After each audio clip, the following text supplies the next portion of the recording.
All work and no play makes Jack a dull boy, and all play and no work makes Jack a very poor boy. So you could say it's a balance, moderation in these things. But there are some things that should never enter the human body if you're looking for optimum performance. And I consider the pure crystallized acid that's been extracted from the sugarcane plant one of the most lethal substances ever to be introduced to the human frame. What really happens when you quit sugar? Not the vague "you'll feel better" answer. I mean, inside your body, in your blood, in your brain, and in your long-term health, especially if you're at risk for diabetes. Most doctors will say, just cut back on sugar and you'll lose weight. That's not the whole story. Because the moment you stop sugar, your body launches into a series of chain reactions, some painful, some surprising, and some life-changing. Within hours, your blood sugar shifts. Within days, your cravings go to war with your brain chemistry. And within months, your actual diabetes risk number, your HbA1c, can transform. This isn't theory. This is what the science shows, backed by clinical trials. Stick with me, because by the end you'll see why sugar isn't just about sweet tooth cravings. It's about whether you age faster, live shorter, or give your body a second chance. If you're interested in this topic, type "I am ready" right now. Just comment "I am ready."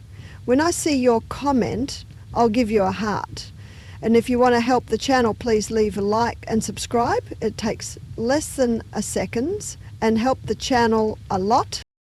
So let's start with the first 24 hours after you quit sugar. This is the part almost nobody warns you about, and it's why most people give up too soon. Within just a few hours, your blood sugar starts to stabilize. That sounds good, but here's the catch. Your body has been used to quick sugar hits for energy. When that fuel suddenly disappears, your brain goes into panic mode. You may feel shaky, moody, or even downright angry. That's not weakness, it's biology. Your hunger hormone, called ghrelin, spikes, pushing you to grab something sweet. At the same time, dopamine, the brain's reward chemical, drops, which explains those sugar withdrawal headaches and cravings that feel impossible to ignore. And here's the fascinating part. A Yale University study actually scanned people's brains after sugar intake, and the same reward centers lit up as if they had taken addictive drugs. That's why the first 24 hours without sugar can feel like withdrawal. It's not all in your head. Your brain is literally rewiring itself in real time. But it's not all bad news. Even in that first day, your insulin levels start to calm down. Instead of spiking up and crashing down with every cookie or soda, your body begins to run more smoothly. For people at risk of diabetes, that's huge, because high insulin levels are what exhaust the pancreas and drive blood sugar problems in the first place. So yes, you may feel irritable, maybe even tired and foggy. But underneath the discomfort, something powerful is happening. Your body is taking its very first step toward balance. Let me ask you, have you ever felt that classic sugar withdrawal headache in the first day? Comment yes if you've been through it, or no if you've never tried. I want to see how many of you know exactly what I'm talking about.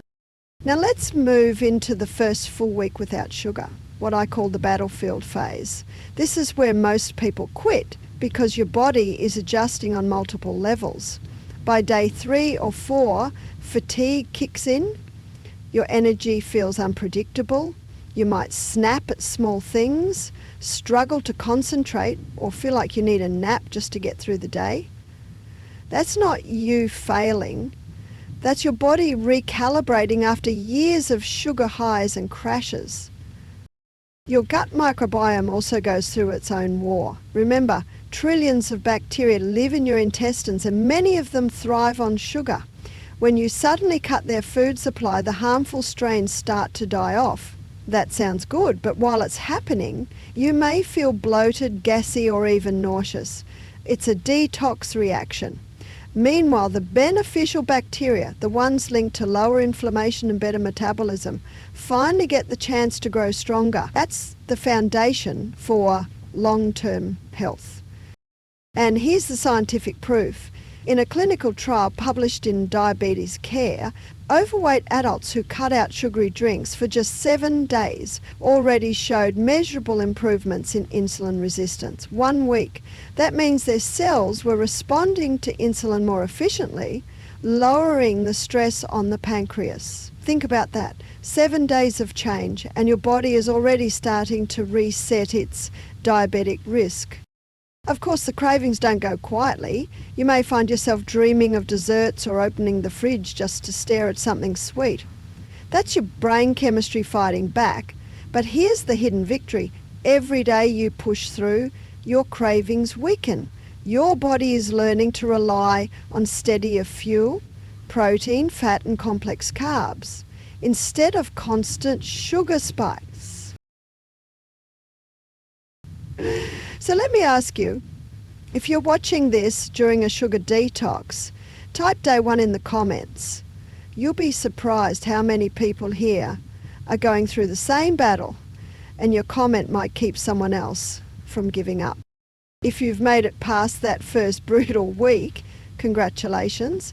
Week 2 is when the tide starts to turn. The constant cravings that controlled your brain, they begin to fade. Instead of that roller coaster of sugar highs and energy crashes, your body starts tapping into a more reliable fuel source, fat. This is when fat oxidation kicks in. In simple terms, your metabolism shifts gears. Instead of burning quick sugar, you start burning stored fat more efficiently. That's why many people notice their belly feels less bloated and their clothes a little looser by the end of week 2, but the changes aren't just cosmetic, they're metabolic. A 2020 study published in Nature Metabolism found that when people cut out sugar for 2 weeks, the fat stored in their liver dropped by nearly 20%. That's massive, because excess liver fat is one of the earliest warning signs of prediabetes and type 2 diabetes. Reducing that fat helps your liver do its real job, regulating blood sugar and detoxifying your body, instead of being clogged up by sugar overload. You'll also notice less water retention. Sugar pulls water into your tissues, which is why high sugar diets often leave people feeling swollen or puffy. By week 2, that water weight begins to drain away. Your blood pressure may even start to drop slightly, easing stress on your heart and arteries. And here's something subtle but powerful. Your taste buds start to reset. That apple that used to taste boring, suddenly it's sweet. Your brain is relearning what natural sweetness feels like without being bombarded by sodas and desserts. That shift alone makes it easier to stick with a low sugar life long term. Now be honest with me, could you actually last 2 weeks without sugar? Drop your answer in the comments, yes, if you think you could push through, or no, if that feels impossible right now. Now let's fast forward to the 1 month mark. This is where you actually start to see changes on the outside, not just feel them on the inside. Your skin, for example, often looks clearer. Why? Because sugar drives inflammation, and inflammation fuels acne, redness and premature aging. Without constant sugar spikes, your body produces less insulin, which lowers oil production in the skin. That's why many people notice fewer breakouts and a more even tone after 30 days sugar-free. But the bigger story is happening in your blood. A Stanford University study on children with obesity found that when they removed added sugars for just 1 month, triglycerides, that dangerous type of blood fat linked to heart disease, dropped by 33%. And insulin sensitivity improved across the board. Think about that. In only 30 days, their metabolic health took a dramatic turn for the better without changing calories, just by cutting sugar. on a practical level. Your energy stabilizes. Instead of hitting that 3 p.m. wall and reaching for a soda or a cookie, you find you can focus and work steadily. Your blood pressure may begin to dip. Your hydration improves because your kidneys aren't constantly overloaded by excess glucose. And most importantly, the cravings that felt unbearable in week 1, they've calmed down. Your body now trusts the steady energy from real food. And here's one more benefit. Your sleep often improves. When your blood sugar is bouncing all night, your brain can cycle through deeper stages of sleep. That means you wake up less groggy and that morning fog starts to fade. So let me challenge you. Would you commit to 30 sugar-free days if it meant clearer skin, better energy and a stronger heart? Type 30 days in the comments if you're in. Now we reach the 3-month mark, and this is where things get truly measurable. By now, your HbA1c, that blood test that shows your average blood sugar over the past 3 months, starts to fall. That's the number doctors use to diagnose diabetes. Even a small drop, say from 6 to 5.6, can move you out of the pre-diabetes danger zone. And the best part?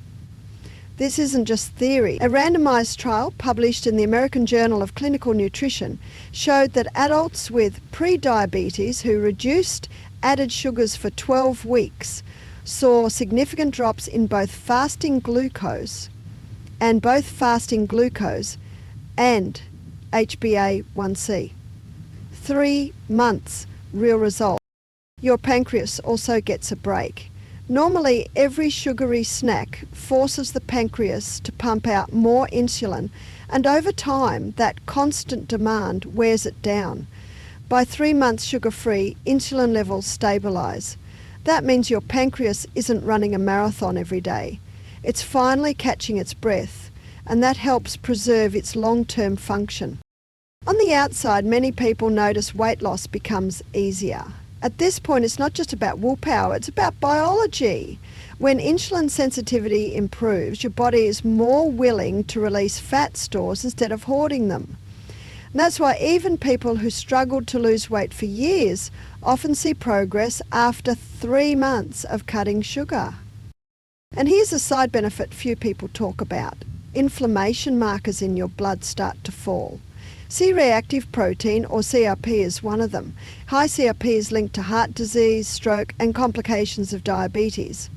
Lowering sugar helps bring CRP down, which means less silent inflammation, damaging your arteries and organs. Here's my question for you. Do you know your HbA1c number? If yes, drop it in the comments. You never know. Your comment might inspire someone else to finally get tested. 6 months without sugar, this is where the changes go from temporary wins to long-term protection. By now, your weight loss, if it's happening, is usually sustainable. That's because your metabolism has shifted into a new rhythm. Instead of fighting daily cravings, your body runs on steadier fuel, burning fat more easily, keeping your energy stable, and making it far less likely you'll yo-yo back into weight gain. But the real story is in disease prevention. 6 months sugar-free means your risk of developing fatty liver disease is significantly lower. Remember, the liver is the first organ that has to deal with every gram of sugar you eat. Excess sugar gets turned into fat and stored in the liver, which over time can lead to non-alcoholic fatty liver disease, a silent but growing epidemic. By cutting sugar for half a year, you're protecting your liver from that dangerous build-up. And let's talk about the brain. People often describe a kind of mental fog lifting by this point. Why? Because sugar overload spikes insulin in the brain, which can interfere with memory and concentration. 6 months sugar-free means your brain is working with cleaner fuel, and studies back this up. In fact, long-term data from the Harvard Nurses Health Study showed that women who consistently reduced sugar had a 30% lower risk of developing type 2 diabetes. And those benefits extend to cognitive health, since diabetes and dementia are closely linked. By this stage, inflammation markers like CRP often stay lower, blood pressure is more stable, and your cardiovascular system is under less stress. What you're building here isn't just a diet shift, it's long-term disease protection. Now tell me, honestly, if 6 months without sugar could protect your brain, liver and heart, would you do it? Type health in the comments if you'd commit to that kind of future. Now, imagine this, a full year without added sugar. At this point, your body isn't just adjusting, it's thriving. Your diabetes risk has dropped dramatically. In fact, large population studies show that people who keep sugar below 10% of their daily calories cut their risk of type 2 diabetes nearly in half. That's the power of consistency. It rewires your metabolism and keeps it stable over the long term. Inside your blood, inflammation markers like CRP stay low, meaning less silent damage to your arteries. Your heart is stronger, your blood pressure steadier, and your risk of heart disease is lower. Your immune system also benefits. Chronic sugar intake weakens white blood cells, but a year sugar-free helps restore their full fighting power. That means fewer infections and stronger defenses against chronic illness. And here's something most people don't expect: longevity. A long-term analysis published in Circulation found that people who kept their added sugars under control lived longer lives, with fewer deaths from diabetes, heart disease, and even certain cancers. In other words, 1 year of discipline doesn't just give you a leaner body or clearer skin, it adds years to your life. Mentally, you feel sharper, your brain's dopamine pathways have recalibrated, so sugar no longer has the same addictive pull. Foods taste better, natural sweetness is satisfying, and your relationship with eating feels calmer. That's freedom. And it's the kind of payoff no quick detox can match. So here's the bottom line. In 24 hours, your blood sugar begins to stabilise. In a week, your cravings start to loosen their grip. By a month, your blood fats improve. 3 months in, your diabetes risk begins to drop. 6 months means stronger protection for your liver and brain. And after a year, your entire health outlook shifts. Lower risk of diabetes, heart disease, and even early death. One choice can completely reshape your future. But quitting sugar is only part of the story. The real question people ask is, can you actually reverse diabetes once it's already there? Some doctors say no, others say yes, but the truth is more complicated. In my next video, I'll show you exactly that. Does fasting really reverse diabetes? What doctors won't say. That's where we separate hype from reality.